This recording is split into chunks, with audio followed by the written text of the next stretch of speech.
We're back! Morg, roll the intro. Ah!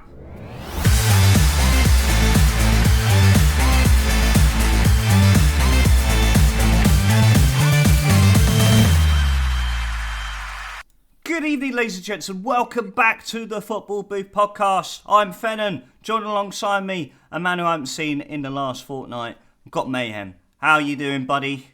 I'm good, man. Good. Good to be back. Good to be back. Internationals done. Thank Done. God. Absolutely. We didn't obviously record during the international breaks because why the hell would we? But hypothetically, if we were to record during the international breaks, I feel it would have got a little bit political as the ongoings that went on in Brussels and then everything that's going on with Israel and Palestine. Don't want to mention it. I don't want to give them too much of a plug. I feel that would have really overlapped everything. But if there was one thing that I wanted to take out of that international break is a massive, massive congratulations to you, Joel, and Scotland for qualifying for the Euro 2024. How does it feel? Yeah, it's strange. We don't. That's what I mean. It feels like you're still processing it. It's not how we do things. Yeah, look, we obviously won't touch on it too much, but the refs are obviously corrupt towards Spain, disallowing perfectly legitimate goals. That may be a theme when we get onto the Cardiff game. Oh well, yeah. At least you beat me to it. So yeah, go on, crack on. But yeah, Steve Clark, look, he has his critics. I'm one of them, but he's delivered. I don't think there's any question now. Within my lifetime, the most successful Scotland manager. So I think the only thing that he's really got to do now is obviously prepare us and make sure that the tournament isn't, a complete waste of time like the last one was. And us getting battered from pillar to post, but then obviously, get us in a position to hopefully get over the line for the World Cup as well. So it's all good, these European championships, and they're fun. Obviously, it's nice to be at a major tournament, but the World Cup is the big one. So that's maybe the next step. But segueing very quickly, massive result for you as well, keeps the group alive. Absolutely, and we had a very, very rocky start to the qualification campaign where it started off okay where we got a point in Croatia. I think that was a good starting point for us. Then went and beat Latvia at home by a 0-0, and then that's where it took its dip, where we got absolutely humbled by Armenia in Cardiff, which was what we least expected, and then to get humbled by Turkey. And all props to Turkey, like they've been outstanding throughout this qualification campaign, and they deserve to be where they are right now in the group. But it sets up for two crucial fixtures for us going into it. Like obviously we came away with a big victory against Croatia in Cardiff last Sunday, and again big Harry Wilson stepping up to the plate to score both goals, and then prior to that we got a 2-0 victory away in Latvia. And so it's on to the last two now. We go away to Armenia, which will probably be, on paper it would be a tougher game than Turkey at home, but again, there's few and far between both teams at the moment and where they're taking place, and so we just got to approach them as best we can, as we did with the Croatia game. We played really well, and then their goal basically came from a Kiefer Moore assist. So if there's us that are putting goals on the plate for our opposition, then by all means we can really fancy ourselves in these final two games. And when they come in November, the Red Wolves sold out in Armenia, and then I'm almost certain that it'll be sold out in Cardiff for the Turkey game, and hopefully we can join you guys over in Germany next year. So fingers crossed. Hopefully it'll be nice. But yeah, let's put a full stop on the international break, because apart from that, I had to resort to watching rugby. So let's move on. So, yeah, don't get me started on rugby. The England game was nice. Thankfully, the Springboks did us proud. No, they Mm. did. They piped up the, like I said to you before we started recording. Like me, Stu, Kian, and Kian's boy Aaron went away to Uppsala this past weekend. Another location in Stockholm. It's a uni town, so it was basically a weekend on the lash. Got to see some live football, which was nice to see. It's an experience that I haven't got to have the privilege of doing in quite a while, so that was quite nice. But then to spend the latter stages of the evening in a bar watching the rugby and to pipe up the other two singing "Sweet Love, Sweet Chariot" was a bittersweet ending to the evening. So so it was quite nice. Very good. But we did return with club football, thankfully. We managed to endure this international break, and Celtic returned to club football action the best way Celtic can. 4-1 victory away at Hearts. The Wee Huns absolutely thumped. It felt like the job was done pretty much early second half when you went up by 3 goals to 0. Obviously, end for 4-1, but took us through what took place in that game for us, Mayhem. Yeah, I think probably probably our best performance under Rodgers, helped by the fact that those wee bonds are absolutely brutal. Yeah, a lot made about. We're not stopping it too much because it'll spark loads of debate, but a lot made on the ticket situation. They cut our allocation again and then didn't sell out their tickets. Good luck. Um, Is this like just a generic thing now in Scotland where they're cutting the away allocation for everyone? like I think we can't be we can't be too loud on it because we're you know Rangers and then subsequently us have been stupid with it. So I think we kind of have to take it on the chin. Talk about looking after their own fans and yada yada yada. But yeah, there's cuts left, right, and centre, and it is what it is. But again, it's a little bit of an embarrassing look if when kickoff comes, you've got empty seats, and by the time full time comes, the only people that are left in the place is the 500 stashed away in the corner. Looks to be a bit daft, Mm. but um, yeah, so I think that the team that went out is pretty much our strongest team, which maybe says a lot about our recruitment, but the fact that everyone on the pitch, bar Palmer, was here last season. It's a worry about the people that we've brought in, but um, from the get go, Chris looks sharp. 4 minutes in, Palmer gets the ball wide left, cuts in, and Palmer's growing into his role. Look, he's very different from Jota. He doesn't have that real trickery and beat a man, but cut in a lovely little clip ball over the top on O'Reilly, just in the form of his life. Ball drops over his left shoulder, hits it on the volley. Absolutely sweet, 1-0. Yeah, doing And well right now. Yeah. from there, that early goal he settles you down, but Hearts weren't getting close to us, giving Rio Hatate far too much room. Again, Rio didn't have his best game, but when he clicked into form, which he did a few times in the game, he was massively impactful on the game, and he plays a big role in the second goal, linking up with I think it's Alistair Johnson and O'Reilly, and then obviously plays a little 1-2, gets into the box, gets basically to the byline and cuts it back, and Maeda bundles it over because even from 2 yards out, he struggles to get a firm connection on the ball. I hadn't seen the Maeda goal, but I was looking forward to hearing how it went. Yeah. VAR spent 2 minutes checking literally everything in the world. He was a mile onside, but they're obviously checking for absolutely everything to see if they could disallow it. But yeah, really comfortable. I think Hart probably could have had the day off and we'd have still won the game. And then straight off from the kickoff of the second half, we come out. Kyogo gets a penalty. It's a penalty all day long, right? Yeah. Especially from the view that the ref's got. Maybe it looks a little bit like he spins and goes down a wee bit easily from where we were watching it, the angle. But when you see the reverse angle, like Cochrane's knee clatters into him, of course, with that kind of contact, he's going to go down. Tati steps up, misses it. Brilliant. Hopefully that's him done on penalties because his one at Livingston was shit and scrambled under the keeper and he's missed it. So someone else, please. But it didn't have a big impact. He plays, to be fair, he makes up for it. A lovely little flick to Lewis Palmer to really spring the attack for the third goal. Palmer tries to return the ball to it, a little bit scrappy with O'Reilly and Hatate, but then the ball, falls to Kyogo 8 yards out, middle of the goal.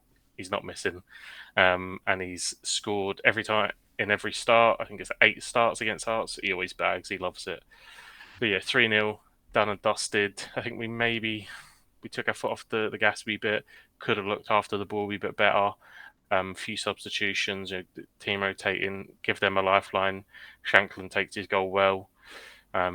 I don't think there's anything Hart could do about it. It's a good finish. And then again, a few more players come on. It was as back and forth. Not that they're really in the game, but it was as back and forth as the game was. And then a little bit of good interplay. Taylor pops the ball across to O, who has a dig, saved, has another dig, blocked, and then it falls back to the defensive mid Iwata that says here, "Oh, this is how you finish," and he absolutely buries it for 4-1. And a good result, the places that we've been early doors. We've been to Batoja, we've been to Ibrox, we've been to Tynecastle. We go to Easter Road very soon as well. So this random fixture generator that's thrown all these difficult away games at us Yeah, before Christmas. random, by the way. Uh, Yeah. and we're coming through it, and we're getting stronger, obviously, and with a big test tomorrow night at home against Atletico Madrid, um, Oh yes, the group game that we've been ever so looking forward to. Yes. which will be it'll be difficult. We know what Atletico are, very strong defensively, and they'll launch that counter attack with Griezmann up top. So it'll be a tough night's work. Um, but domestically, flying. Only the one draw, which was at home to St Johnston, but apart from that, unbeaten, top of the league. Yeah. We've already, Seven clear, and like you said, like the St Johnston game being the only 2 points that you've dropped all season, and it feels like it was it was forever ago that game took place. Like, yeah, like, week on week, we've been getting better. The Kilmarnock game before, the Lazio game in large spells, we were good. We just did Celtic things in Europe, which we always do. So definitely positive. I'm not quite sold on the the Brendan era yet. I think I'm probably one of the very few. Like I back the guy, but like I'll support him and I back him. I'm not quite there singing his name yet. There was a few there. There was obviously the Green Brigade couldn't get in. That could have been a big part of why they were singing songs. They're not going to get many more chances when those boys are there. A lot of noise surrounding the club with the Green Brigade, and that obviously, their views and their displays of support for Palestine. You know, God forbid you stand up for someone that is going through the war crimes that they are. The border were okay when it was Ukraine, but you kill Palestinians.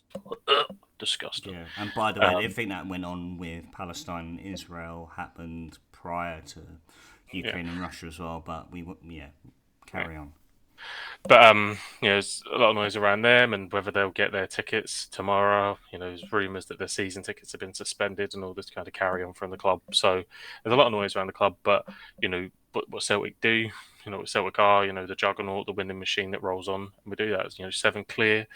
We've obviously seen off Mr. Moley. He's away, sacked. I The miss next him already. the next victim's in the door. Um, Wait, uh, who is the next victim in the door then?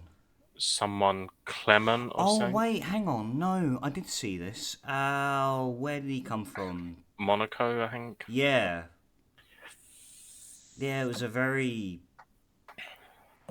out Well, of nowhere like I guess acquisition. they're Yeah, being linked. They were being linked with the guy that got sacked from Birmingham and that. So, I guess he comes with okay pedigree. Although, it feels very Pedro Caixinha vibes, but we'll see.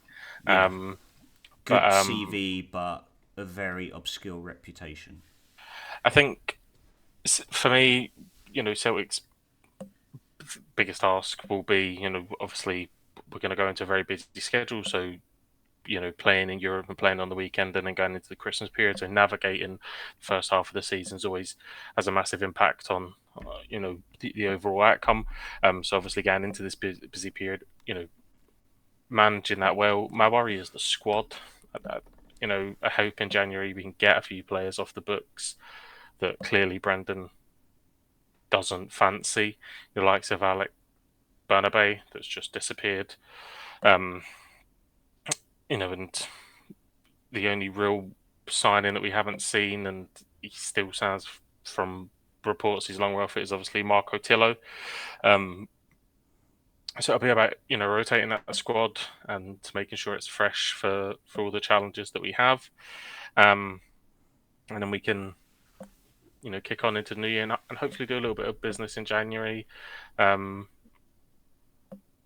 I worry that with the form of especially the likes of Matt O'Reilly, that we may be tempted. Obviously, Leeds on deadline day I think offered like 10 million, absolute joke for Matt O'Reilly. But you worry that with the form he's in, will there be other people coming in? But hopefully, we can navigate that without losing anyone and bring in some real competition or potential starters for the likes of the left wing, the right wing.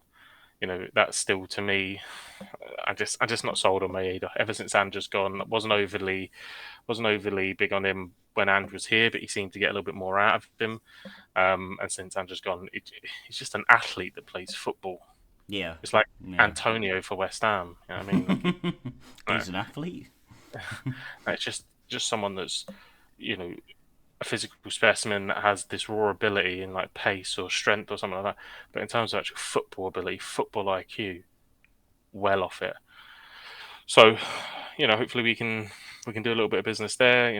Get a few people off the books that are just clearly not at the level, and then we can kick on. But overall, can't be bad to it. We're moving towards the end of October, 7 clear. You'd have took that all day long, unbeaten in the league. Absolutely. Yeah, Long may it 100%. continue. Like you said, like big crucial game tomorrow though in the Champions League. What would be if there was any rotation that you would make personally, Joel? What options would you go with going into that Atletico game tomorrow night? I don't, to be honest, from the weekend, I think that's probably our strongest team. Yeah. I think we need Rio Hatati in there, but we need him to have a good game. Um, I think the only it's not even an argument really, but the only kind of shift you could see or could maybe understand is potentially, and it takes a lot away from us, but maybe playing Awata and McGregor and having two kind of like in that pivot role and playing two a little bit, and then Okay. Yeah. allowing O'Reilly to push a little bit more on. Um, but Rio when he's on it is brilliant, but Yeah. it's kind of been it hasn't been consistent in performing. He didn't really play that well against Feyenoord. He was okay against Lazio. So Yeah. hopefully, He came in spells against Lazio. I remember where he just when he was on it, he was on it. But then he had his moments where he was just switched off and mispossessed the ball one or two times. But we know what Hatate can produce when he's at his best. yeah, I don't think there's any arguments on the wing as much as again, Maeda pisses me off. But we're going to need his pressing and his energy. For when Atletico are on the ball. Hmm. So I think the front line picks itself. Palmer on the left, the midfield picks itself. I think he'll Yeah. play with McGregor in the pivot, and then O'Reilly and Hattati. And Liam Scales, fair play to the boy. Since he's been given his chance, he's delivered. It's his position to Yeah. lose. He's held it Um, down well. Yeah. he's done really well. Moving forward, is he a long term vision? No. He's not great on the ball, but he's good in the air. He's good physically. And I think everywhere else, Cameron Cardiff is easily, the guy back there, and then AJ on the right, and then Greg on the left. So and then obviously Joe in net. So I think there's going to be no surprises sprung. The only thing you could maybe see him doing is him playing like Maeda on the left and Yang on the right, because maybe Yang gives a little bit more in terms of energy and press than maybe what Palmer would, and pace on the counter attack maybe. So that may be an area that he changes. But I think for overall quality of delivery and from what you get from Palmer on the left will far outweigh what Yang would bring to the team. So Mm. yeah, I think it'll be unchanged. We had the luxury of bringing off a lot of players in the Hearts game because it was we were coasting, so should be fresh and it'll be a big challenge. But let's be honest, if we don't win, then the rest of the games are basically dead rubbers, and we're out of Europe. Yeah, like at the very least, you're scrapping for third place, even if that is a possibility after the Atletico fixtures.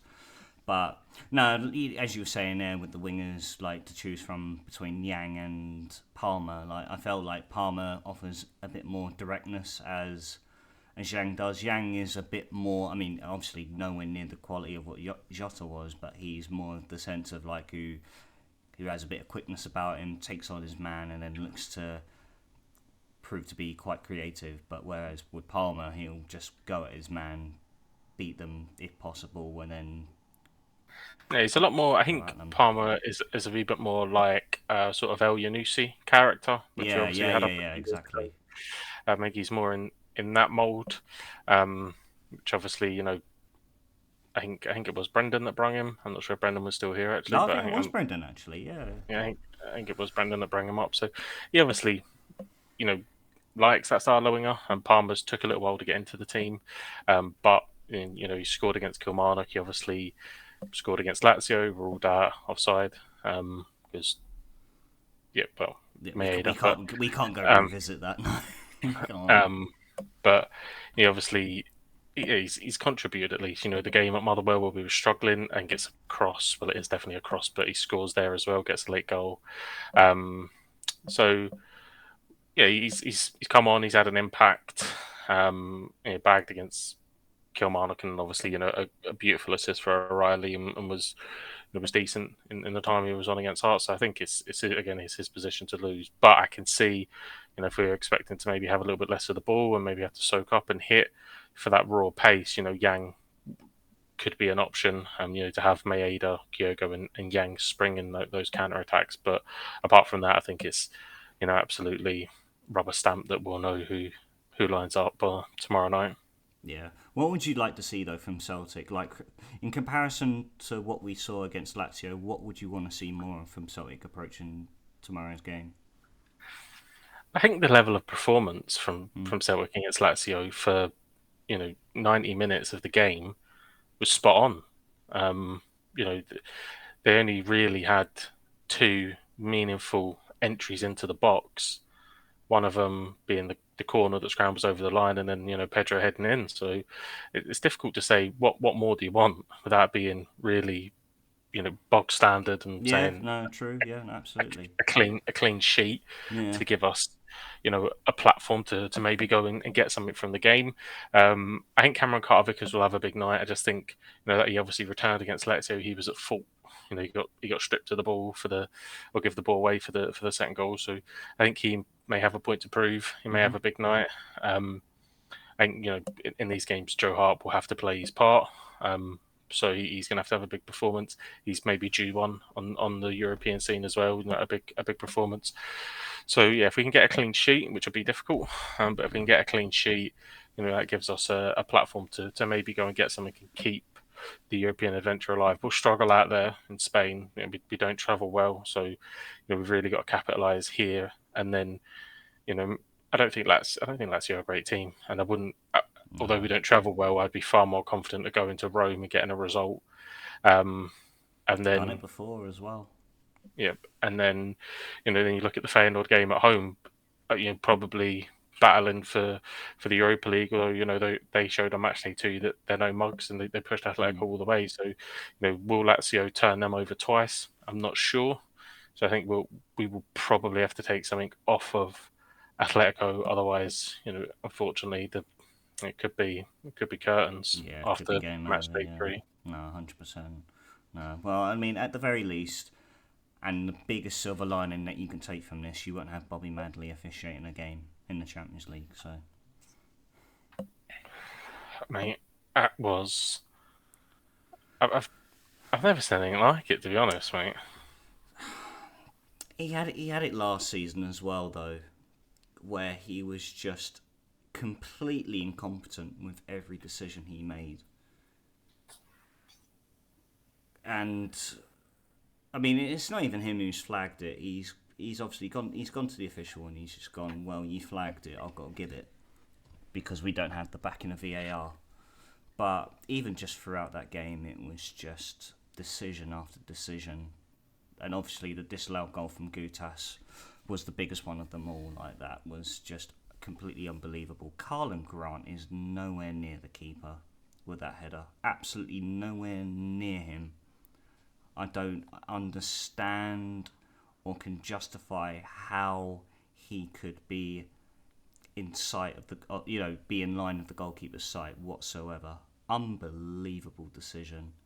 And then Yeah, ultimately, like the game was only going to go one way after that. Like it, straight after that goal, Blackburn were on the front foot. Rankin-Costello breaks the deadlock, and then we're scrapping for the next 60 minutes. And again, like it was, we were struggling to get forward.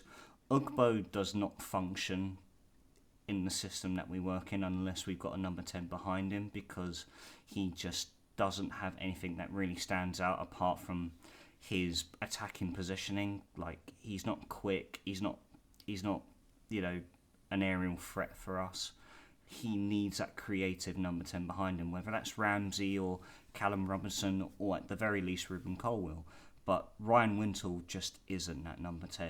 He can't play there. He isn't robust or mobile enough to play in that position. He's got to be playing in that, either in a mid. He can only play in a midfield three or a defensive midfield two, whether that's alongside Rules or Siopis or Renamoto, whoever. He cannot play as a number 10. And I know that Robbo didn't have the best of games against Watford before the international break, but if we haven't got Ramsey involved for the next God knows how long, he's got to be our next best option to go with. And thankfully, Errol Bullitt is making that decision tonight. So Wintle's been dropped to the bench, Robbo comes in, and hopefully that allows then to be a bit more, it adds a bit more creativity for our attacking front line, because we just didn't have any of it. It's nice to have Josh Bowler back on the right flank. I thought he had a brilliant game. He had a few good moments where he could have caused some problems, but at the end of the day, like, we can't just constantly rely on one player to pull the rabbits out of his arse. Like, it just wasn't going to be the case. And like going into that game, I knew going to Ewood Park is always a difficult place to go to. Blackburn are a team that I think a lot of us football fans that follow the Championship would have backed them to be up in promotion contention for the last 2-3 seasons. And, I still hold them in that high regard to this day. And, I just feel that goal was a big standing point as to how the scoreline ended up the way it did. And then, like I said, we were scrapping for a goal towards the end, even though we looked to be the stronger side going forward. Like it was just lacking that killer instinct where we've got Ugbo who's up there but as a lone striker, doesn't work. Thankfully we got Mate back, who starts tonight, and Tete still has another week or so until he's back to full fitness. Ramsey's a long way off it, and so, but again, I don't like to rely on, and blame injuries for our downfall. Like, it's still, it's still pretty shit to not come away with, at least a point, especially when you're playing away. But we've got to pick ourselves up now, and Huddersfield's a great opportunity tonight. I know they won on the weekend, but again, Huddersfield are a team that I don't see. Really, if I'm completely honest, I don't see them staying up. I think if you look at the fixtures that you'd had, Borough, Watford, Blackburn away, tough games. So there's yeah. If you get a goal disallowed in that vein, it's always going to swing momentum. The team thinks they're one down, and that they're flat, and all of a sudden they're rejuvenated because the scoreline's 0-0, and they've had that kind of wake up call because they were nearly a goal behind. Um, but yeah, like Huddersfield, it's a huge opportunity. Like back at home, you know, back under the lights, a few people coming into the squad I think for. it's at Huddersfield tonight, thinking about it. I think it's at Huddersfield. So, like, okay, maybe a little bit more difficult, but at the same time, it's a great opportunity. And then after Huddersfield tonight, it's the seven-side derby on the weekend. So, if there's a game where we need to, Well, that was a good call, Robbo, getting in the lineup, wasn't it? yeah, no, exactly. And I think that's a call that Errol Bullet had to make. He's He already had. bagged, mate. Wait, what are you on about? Oh, the game started! Ah, we're winning! Yeah! Oh, shit! Right. Oh, we may not have to have time to. Oh, yes! 2 minutes in. Right, we might not have time to talk about Premier League football tonight. Come on, the boys! 1-0. Two sheep shaggers, 1-0. Assist from Josh Bowler. Thank you very much. Well, As we that's were saying, yeah, right now we're in a good place to pick up some points on the road to put ourselves in a good position going into the weekend, into the seven-side derby, the 10-pot derby that you like to refer to it to as mayhem. But yeah, no, tonight is definitely the perfect opportunity to bounce back. And like I said, Errol Bullet had some big calls to make, and thankfully he's made them. Exhibit A. yeah, And fingers great, crossed we don't bottle this lead now. great start. Well, let's quickly Quickly.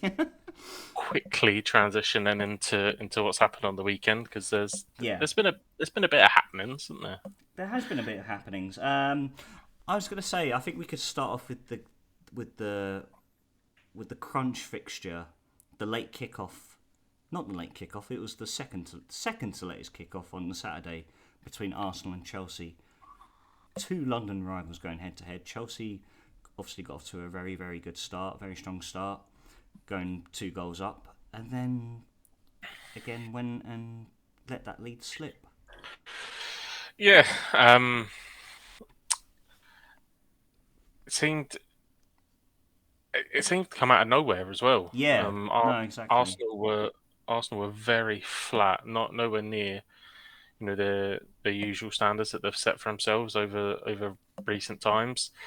Comes from Sanchez playing a poor ball. And Rice runs onto it and smashes it into an empty net, and then a few minutes later, Trossard levels up, and then you thought from there, actually, they're actually going to go and steal this, but Chelsea, dug in and held on. Yeah, it'll feel like a loss for them, but they probably would have took a draw before the game started. But once you're 2-0 up, and for 70 minutes, by far and away the better side, Yeah, you, yeah, know, yeah. you want to see those kind of games out. But Arsenal did what teams do if you're going to go deep in a season when you're not playing well, you get something from the game, and they did that.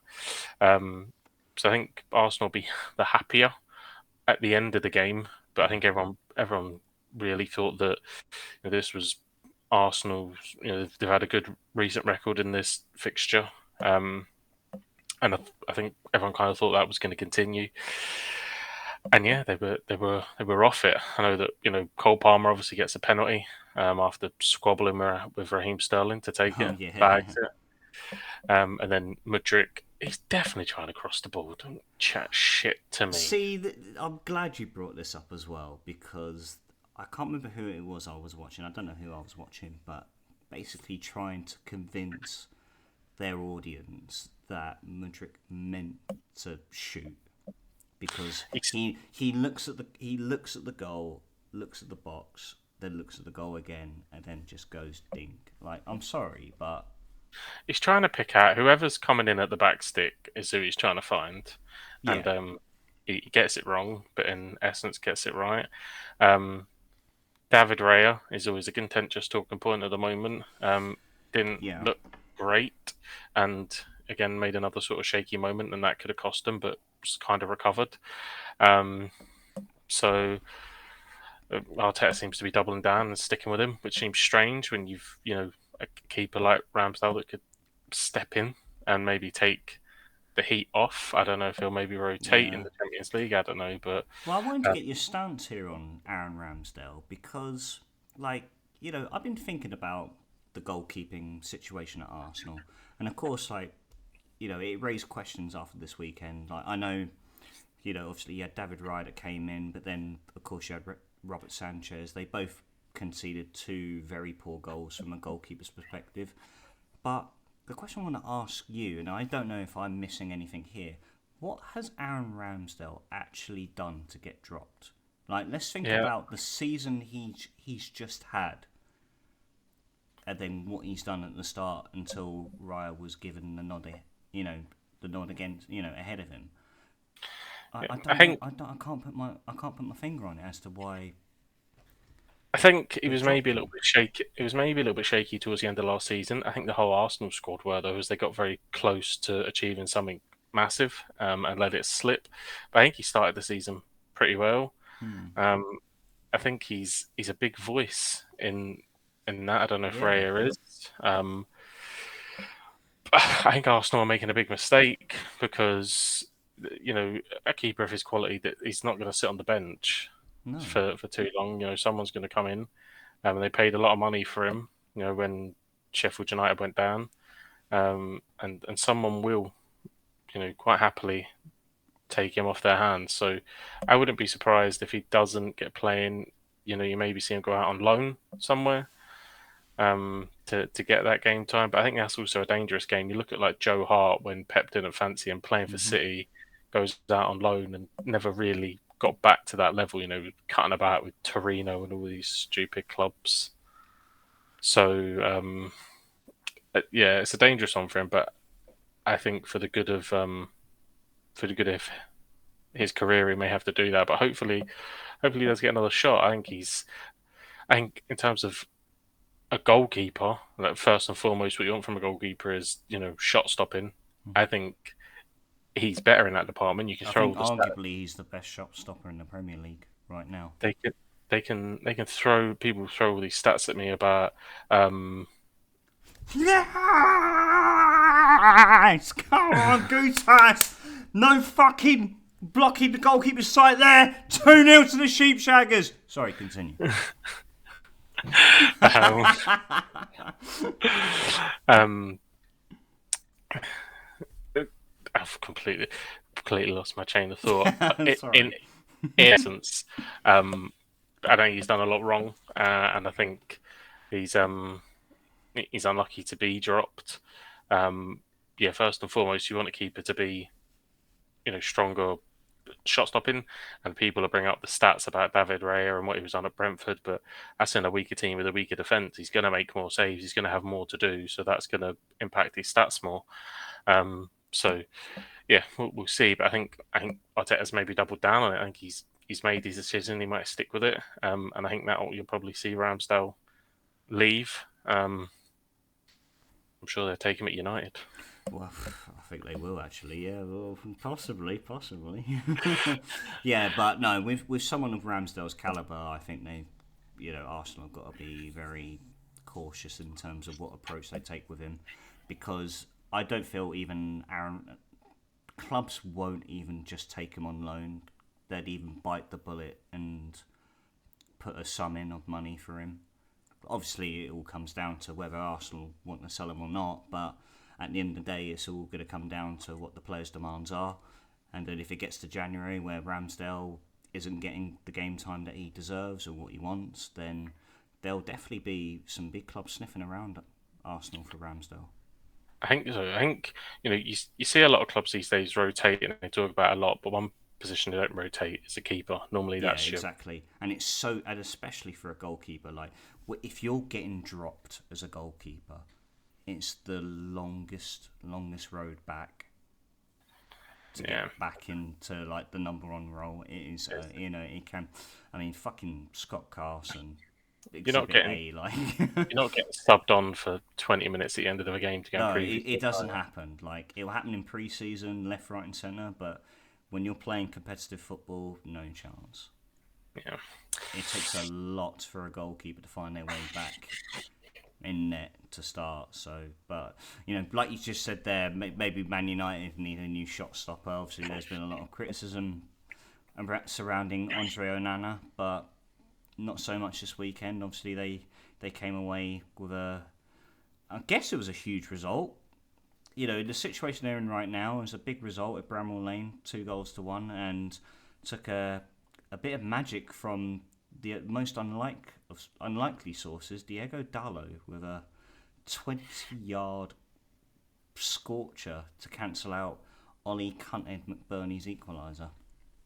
Yeah, it was a huge game for United. I Yeah. think obviously off of the back of the sad news that Bobby Charlton had passed away as well. Oh yes, of Massive. course. Yeah.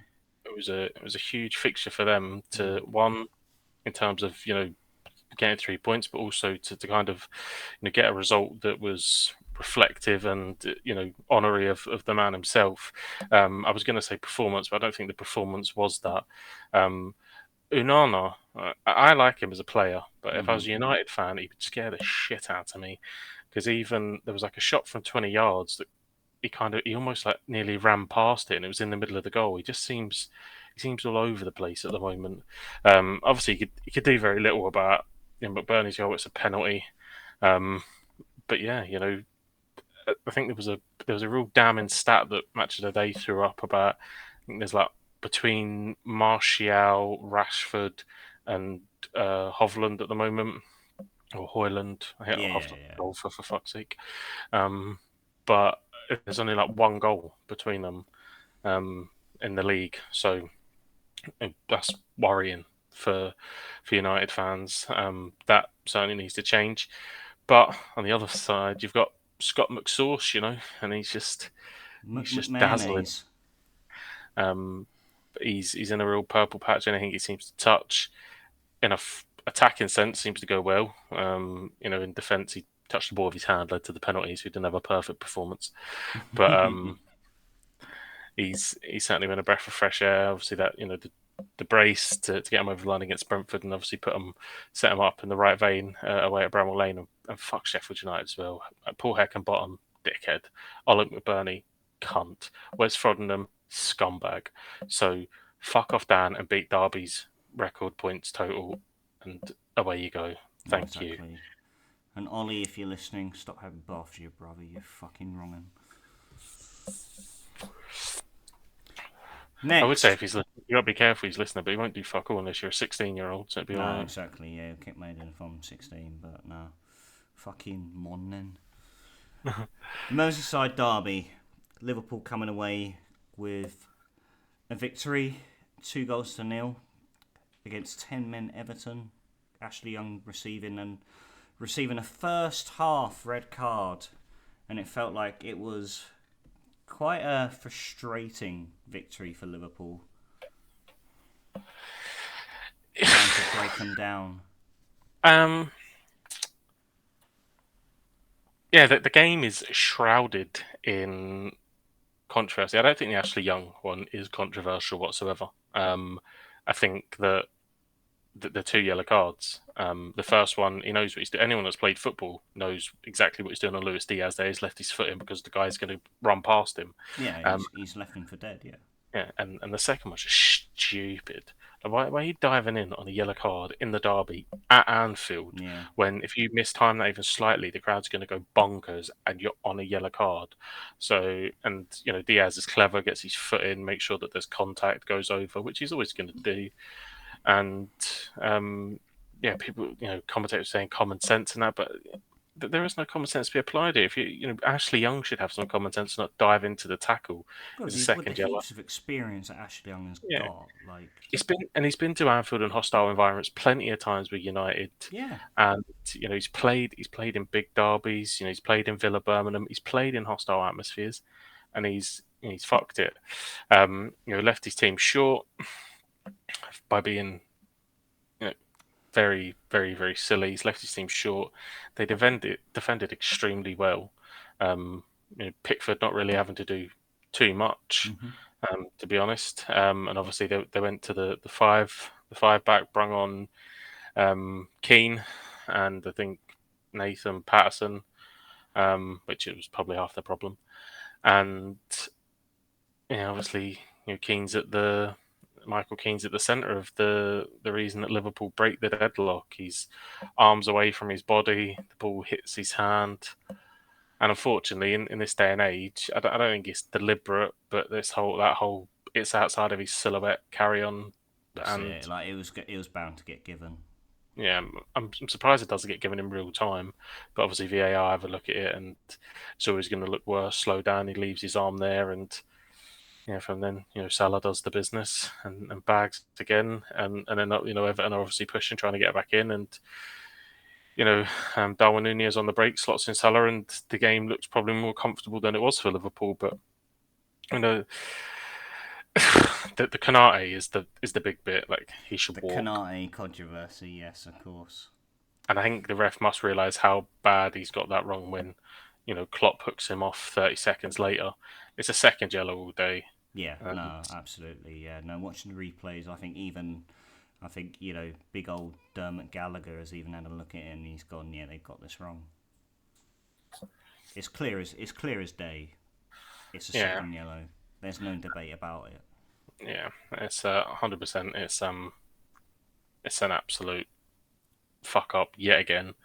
And there's this whole shit that VAR can't look at it because it would have been a second yellow and it wouldn't have been a straight red, and that's just fucking No, stupid. it's not. It's nonsense. Yeah, like yeah, I remember you stating as well. Like you can't Yeah, VAR check a yellow card. Like it's utter nonsense. And for those Liverpool fans out there that were criticising the decision to the Diaz goal against Tottenham, well, you know, sometimes there's weeks where you're a little bit fortunate. yeah, can't suspiciously the week after, like, or Yeah, the next game after, ironically, but yeah, he certainly gets away with one. And then Liverpool get the job done, so yeah, big 3 points for them. And it's tight up at the top. it's Obviously tight up the top. Yeah. City dropping a few points, but obviously in back-to-back games, back to winning ways against Brighton. But if there's one team that isn't dropping points, Oh, when the Spurs go marching in.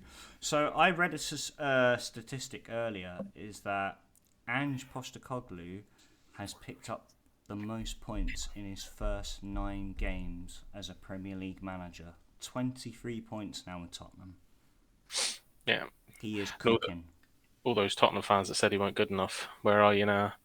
Um, yeah, I watched the game on Monday night, um, and they looked good in the first half. Looked a little flat in the second half. I think they probably still did miss Basuma.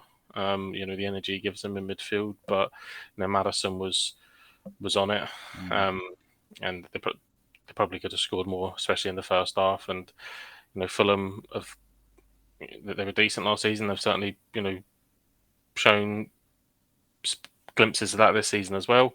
But yeah, they looked a mile off of what Spurs are doing, and ultimately comfortable for Tottenham in the end. 2-0, Yeah, job done, top of the league. yeah. And what a transformation in mentality as well. Like the fact that Ange is still coming out and saying like we can still be better.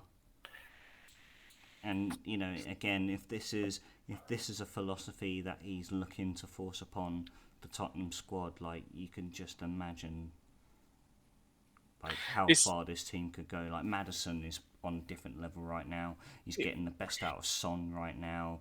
He's there's been the emergence of Adoji at right back. Pedro Porro looks 10 times better than what he looked when he first came in through the door in January last year. He's yeah, on, and Basuma as well. Like the amount of criticism that he received when he first joined from Brighton last year, but he's completely transformed everything. yeah. What's his name? The left back, the Adoji, Italian yeah, boy, yeah, OG. Yeah, he's Adoji, yeah, yeah, top player, top player, unbelievable player, yeah. and um, he's yeah, he looked fantastic on Monday. Um, and then Van Deveen, or Van der the Ven, Dutch yeah, centre back. yeah, the centre back, Um, yeah.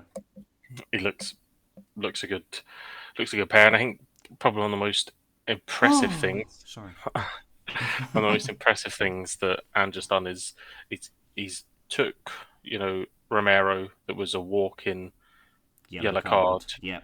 and he's turned him in to right. Let's look. You're a real good defender. You do this really well. Let's just cut out the bullshit, and actually, they're reaping the rewards of that as well. But yeah, exciting times. I think they'll I think they'll finish high up. I don't think they'll win the league. It's just Tottenham things to bottle these kind of things. But Mm.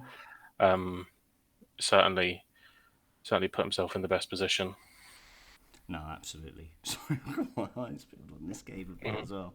No, but no, I think Postecoglou's got something going. Something's happening there at Spurs right now, and yeah, obviously it's still a long way to go, but the way things are going right now, they look the most convincing side to finish above the rest. Like obviously we know that Man City tend to perform better as a chasing side instead of a leading side, and of course they got themselves back to winning ways against Brighton on the weekend. But in terms of consistency, week in week out, and like they've had their tests against big sides where we saw, the North London derby at the Emirates against Arsenal, where they went there and took a point. They beaten Chelsea, who I know again, who are still undergoing a transition, but at the same time, when you're spending that sort of money on so much high quality of players at such a young age, where they're only going to get better as well, like I think it speaks for itself that Ange has got something. There's something special happening. I don't think they've played Chelsea. I think that's coming up. But Have they not played Chelsea? I thought they had. uh, no, but they've obviously beat Liverpool. Liverpool, sorry, Liverpool. I don't know, man. Yeah. Yeah, beat Liverpool. Obviously beat United, which was seen as a big thing. I think that because there was something stupid like I think that they've got like three London derbies in a row, or it was four because they played Luton, then Fulham, and I think they play Chelsea and Palace or something. So Yeah. they Well, don't have to leave they'll beat London Chelsea for anyway. So yeah. 4 weeks. Um, but yeah, they're in a good spot. No, they're in a really good spot indeed. But like I said, long may it continue. Like I'd love Tottenham to go as far as they can. Yeah, it would be a little bit painful It would be painful, but after watching him walk away. Um, yeah, it but was. But like I think to show that you've like a Tottenham manager winning the Premier League with them that has come from Celtic has got to kind of stand for something a little bit there. nah, fuck him. Oh, never Um, mind. Never fucking mind. yeah, but it's the way the Prem. Everyone just seems to be getting better. Villa spanked West Ham. Yeah. And Emery he's building there as well. So it's exciting if you're one of those teams in and about it. Um, I only really stay up to date so I can talk about these things with you on this podcast. Otherwise, I Same, probably wouldn't know same, what the fuck same, you're getting on. same, same. I feel like if we didn't do this podcast, we'd just purely focus on our own team. You'd focus on Celtic, I'd focus on Cardiff, and then you'd just sort of browse through the score centre and go, oh look, Villa won, oh look, Tottenham won. That would be the case. But no, Villa have certainly had a few good evenings, so to speak, and again, like no, he's again like things are clicking for Unai Emery and Villa. I think he's built a good structure around the club. I think they've got a very good squad amongst them, They're and super strong at Villa Park, like super strong at Villa Park. yeah, exactly. And Villa Park at its best is a fortress. And so with that behind you, you're going in against 12 men every week if you're playing at Villa Park. Yeah, if you get the fans on side, which he clearly does, it creates a good atmosphere, and he's getting the best out of the likes of Watkins, like John McGinn, Mm-hmm. Matty Cash, and then obviously he's added to that firepower the likes of DRB. I think Douglas Luiz broke a record or something as well. Did he I think break a he's like, record? I think he did. He's like scored in so many consecutive home games or something now. I think. Oh, okay. Yeah. Yeah, So but no, Douglas Luiz, who was heavily linked with Arsenal in the summer, and that was prior to that. courtesy of Sky Sports. I don't know that much about football. There was some there was something about Jared Bowen as well scoring away from home. Just also courtesy of Sky Sports. But Well, that yeah, well, yeah, I was going to say that probably counts for fuck all after shipping for the Villa, but he's a good player, Jared Bowen. I like no, him. yeah, he is a good player, and I I mean, think West Ham have done well this season. Like, Moyes has done a decent job, but you know, absolutely thumped on the weekends. He'll have to pick himself up. yeah, it's humbling for West Ham, and I fully expect them to bounce back because, like you said, Moisey's done a great job at West Ham, and again, they've still got a lot of quality in that side with the likes of Jared Bowen and Ward Prowse. Two of the top names to mention there. Paqueto is still there, who they managed to keep hold of. Regardless of interest from City in the summer window. So no, like And Bet365. yeah, betting Uh, suspended still as it yeah, speaks. same for that on Tyneside as well. Whatever the fuck you call it, Tonali. He's had some. I tell you what, that came out of nowhere. It felt like. I thought he was a good little Milan boy. Yep, and Fuck me, I think I think he really didn't want to go to Newcastle after all. He's been put off playing football full stop. I thought, fuck, he whack a few bets on with Ivan Tony. the I think it was the other boy's been banned, didn't he? He has actually been banned already, so you would expect the same Yeah, to no, come to yeah, Nolly. exactly. Like if the evidence stacks up against Tonali, then he'll get the same.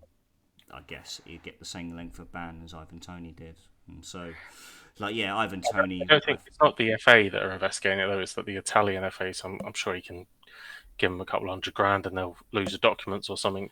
I mean, if you play for Juventus, then probably, but I think they should. Juventus? Yeah, if you play for Juventus, then I think they could have done something about it. But I think Milan maybe want to not get points deduction. I don't know. Um, but they didn't need him on the weekend either. They absolutely gubbed Palace. Yeah, no, exactly. Like I think again, like I felt Newcastle could have done a lot more in terms of finding their marquee signing. Like, don't get me Yeah, wrong. Like, I think Tonali was great. Like, he obviously he's good at what he does, and obviously he's probably earned his money back on Bet365. Sorry, but Slabs actually, mate, yeah, or the Italian equivalent. yeah, exactly. I don't know 365 in Italian, unfortunately, but In Italy, we say Bella. in Italy we say bella. um, But no, Bella like three to six splash that sort of five. money out on a defensive midfielder, you thought, oh come on, Newcastle, like you got Bruno Guimaraes, you got Sean Longstaff still scoring for you, like Josh Murphy, apparently. no, it's Jacob Murphy, who That was is it, Jacob. apparently the worst of the brothers, as they By the said way, when we signed he was Josh trying to Murphy. cross the ball as well. Yes, he definitely was trying to cross the ball. Stop with this nonsense that they meant it. They Yeah, did not mean it whatsoever. Fuck off. He doesn't deserve an inform tomorrow. Get in the bin. he's getting Sorry. one though. He is getting one, though, unfortunately. Because he Oh, presumes he's English, so. But yeah, 100. nevertheless.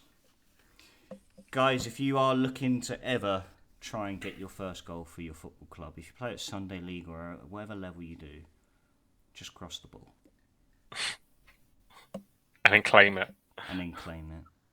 Mayhem, pleasure as always. Thank you very much for joining me this evening. Good to be back with you after a fortnight off.